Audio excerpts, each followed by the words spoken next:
O sétimo século foi um período de intensos desafios e oportunidades para o cristianismo. Enquanto o Islã emergia no Oriente Médio, rapidamente se expandindo e impactando territórios cristãos, a Igreja buscava manter seu crescimento e fortalecer suas estruturas tanto no Ocidente quanto no Oriente.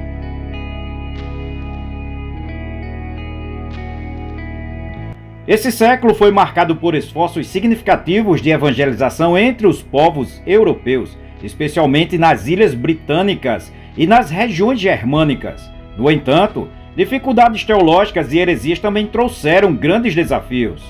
No início do sétimo século, o cristianismo já havia se estabelecido firmemente em grande parte do Império Bizantino e na Europa Ocidental. Novas regiões estavam sendo alcançadas pela fé cristã.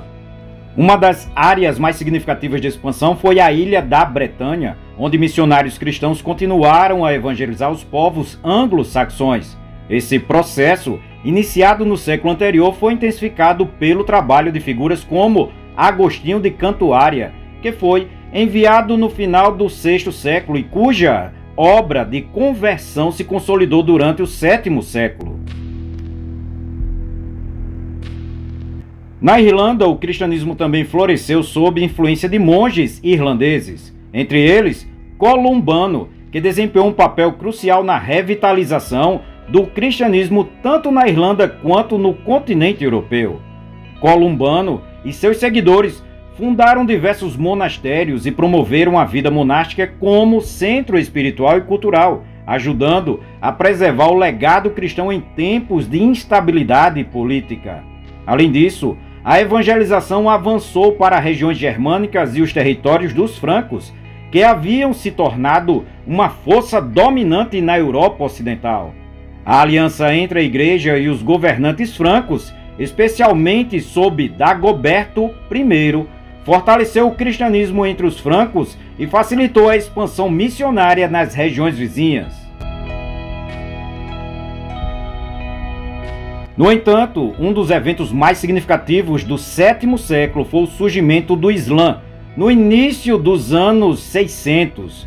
Fundado por Maomé na Arábia, o Islã rapidamente se espalhou pela Península Arábica e após a morte de Maomé, em 632, os exércitos muçulmanos começaram uma série de conquistas. Em poucas décadas, os territórios cristãos do Oriente Médio e do norte da África foram gradualmente absorvidos pelo crescente Império Islâmico. A perda de regiões como Jerusalém, Antioquia e Alexandria, todas sedes de patriarcados cristãos, foi um golpe profundo para o cristianismo, especialmente no Oriente.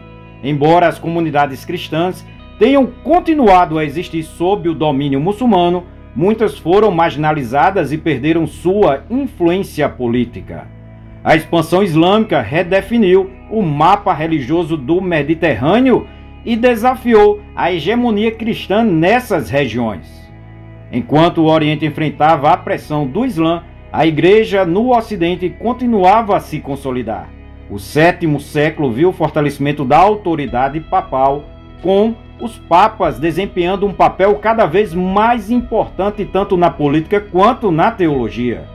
O papado começou a se afirmar como um ponto de unidade para a cristandade ocidental, especialmente em meio à fragmentação política que se seguiu à queda do Império Romano.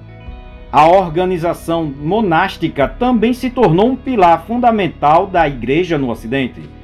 Os mosteiros espalhados por toda a Europa eram centros de aprendizado, espiritualidade e evangelização, ajudando a preservar o conhecimento cristão e secular em um período de instabilidade política.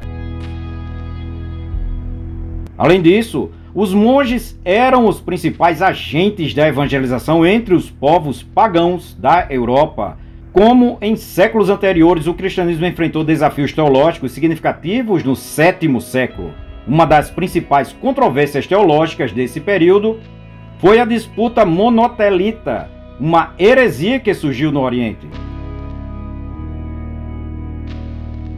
O monotelismo afirmava que Cristo tinha duas naturezas, divina e humana, mas apenas uma vontade em vez de duas.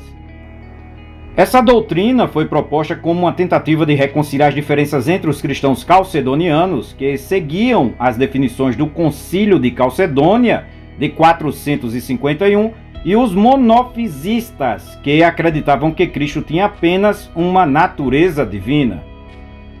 A controvérsia monotelita dividiu a Igreja, especialmente no Império Bizantino, onde os imperadores como Heráclio apoiaram essa doutrina na tentativa de apaziguar as tensões religiosas internas. No entanto, o monotelismo foi rejeitado por muitos teólogos e líderes da Igreja, especialmente em Roma.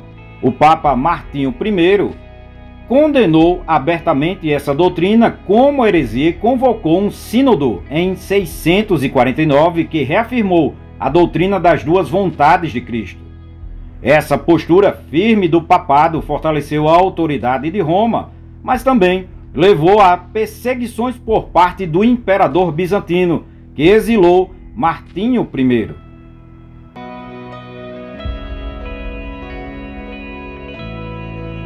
A controvérsia foi finalmente resolvida no Terceiro Concílio de Constantinopla, em 681, que condenou o monotelismo e reafirmou a doutrina das duas vontades de Cristo, em linha com a tradição calcedoniana.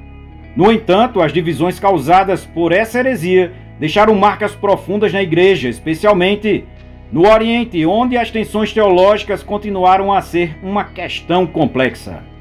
O sétimo século foi um período de grandes desafios e oportunidades para o cristianismo. Enquanto a Igreja enfrentava o surgimento do Islã e o impacto das conquistas muçulmanas, especialmente no Oriente, ela também se fortalecia no Ocidente, consolidando sua autoridade e expandindo sua presença por meio da evangelização de novos povos. As dificuldades teológicas, como a controvérsia monotelita, testaram a unidade da Igreja, mas também contribuíram para a reafirmação das doutrinas centrais da fé cristã. Ao final desse século, o cristianismo estava em um novo estágio, moldado por confrontos externos e disputas internas, mas resiliente e em crescimento.